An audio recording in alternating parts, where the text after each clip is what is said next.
Keterampilan dasar mengajar. Menurut Suwarna, DKK, mengajar dapat diartikan sebagai usaha yang dilakukan oleh pengajar dengan materi, metode, serta media pembelajaran yang bertujuan untuk mengubah perilaku peserta didik, mencakup dimensi pengetahuan kognitif, afektif, maupun keterampilan fisikomotorik, dan mampu menerapkan teori tersebut dalam kegiatan pembelajaran. Contohnya, seorang guru menjelaskan materi tentang akhlakul karimah.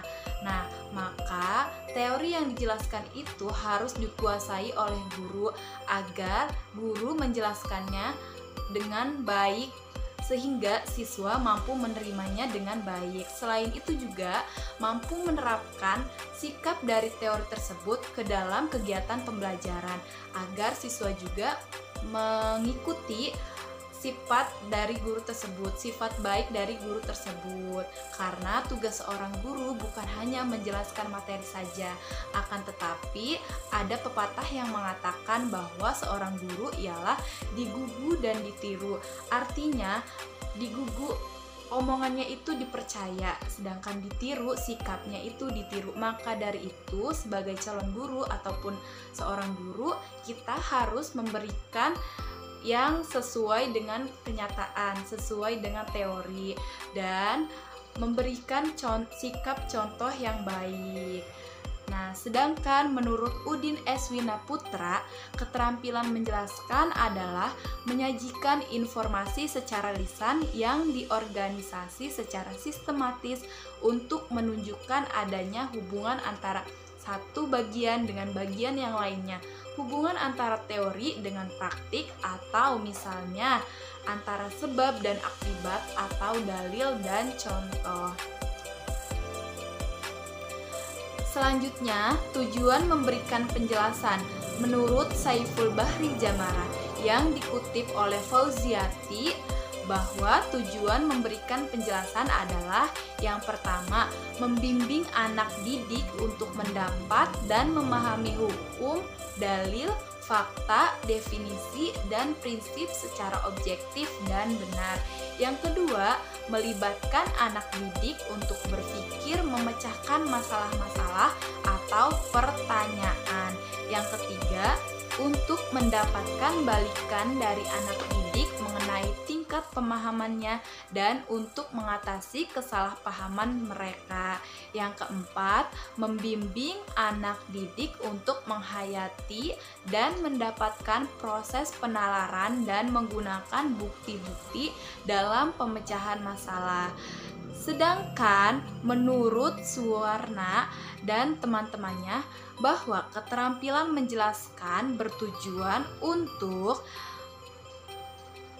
yang pertama, membantu peserta didik dalam memahami fakta, konsep, prinsip, atau prosedur, serta membantu memecahkan permasalahan dalam kegiatan pembelajaran. Yang kedua, melibatkan peserta didik untuk berpikir serta mengkomunikasikan ide dan gagasannya. Yang ketiga, memperkuat struktur kognitif yang berhubungan dengan bahan pembelajaran. Dan yang keempat, mendapatkan balikan dari peserta didik tentang penguasaan kompetensi yang harus dikuasai. Nah, selanjutnya akan dijelaskan oleh Saudari Nelin. Padanya saya prinsip-prinsip keterampilan menjelaskan.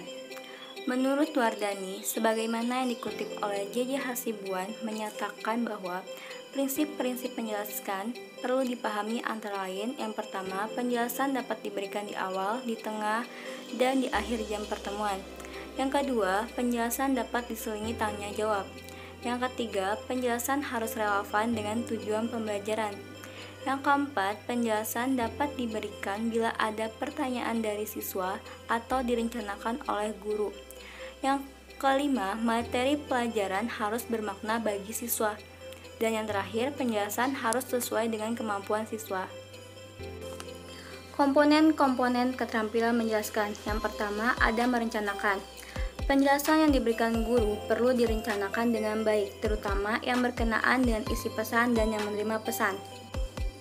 Yang kedua, ada penyajian suatu penjelasan. Penyajian suatu penjelasan dapat ditingkatkan hasilnya dengan memperhatikan hal-hal sebagai berikut. Yang pertama, kejelasan. Yang kedua, penggunaan contoh dan ilustrasi. Yang ketiga, pemberian tekanan. Dan yang keempat, penggunaan balikan. Macam-macam teknik menjelaskan. Yang pertama, ada bertanya. Guru biasanya memulai pelajaran dengan mengajukan pertanyaan. Pertanyaan ini sesuai dengan bahan atau materi yang akan disampaikan kepada siswa. Yang kedua ada penjelasan, dan yang ketiga ada memberikan contoh. Pemahaman siswa terhadap konsep baru dapat ditingkatkan melalui pemberian contoh yang jelas dan nyata. Keterampilan bertanya. Bertanya menjadi suatu komponen penting dalam komunikasi sehari-hari. Banyak makna yang tersirat dalam pertanyaan yang terlontar. Pertanyaan yang terlontar dapat menggambarkan sejauh mana pengetahuan individu terhadap suatu kasus, bahkan bisa melihat dari mana asal penanya. Bisa jadi pertanyaan tersebut menjadi suatu awal terbentuknya teori baru. Nah, yang kedua yaitu ada keterampilan bertanya. Keterampilan bertanya penting dimiliki setiap individu. Di sekolah seharusnya keterampilan bertanya mulai dilatih. Bertanya adalah kegiatan yang terdapat dalam kehidupan sehari-hari. Di rumah, di perjalanan, di sekolah, di mana saja selalu ada kegiatan bertanya. Nah, selanjutnya yaitu ada tujuan keterampilan bertanya. Terkait dengan proses pembelajaran di sekolah dasar, Santrok memberikan alternatif strategi mengajar yang sesuai untuk tahapan operasional konkret peserta didik di sekolah dasar, yaitu sebagai berikut. Yang pertama, mendorong peserta didik untuk menemukan konsep dan prinsip dengan cara mengajukan pertanyaan yang relevan mengenai materi yang sedang dipelajari agar peserta didik dapat menjawab melalui pemikirannya sendiri.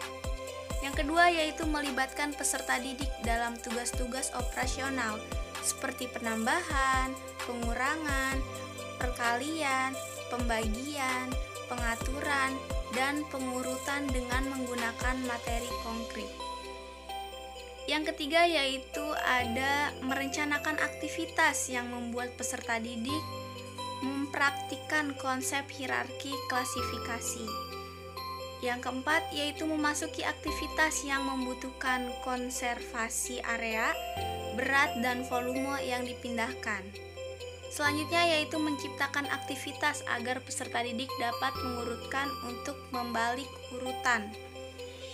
Nah, selanjutnya yaitu selalu meminta peserta didik untuk memberikan alasan atas jawaban yang telah diberikan dalam memecahkan suatu masalah. Selanjutnya yaitu mendorong peserta didik untuk bekerja dalam kelompok dan bertukar pikiran satu sama lain, seperti meminta peserta didik untuk menciptakan drama secara kelompok. Dan yang terakhir yaitu menggunakan peralatan dan bantuan visual ketika sesuatu yang kompleks.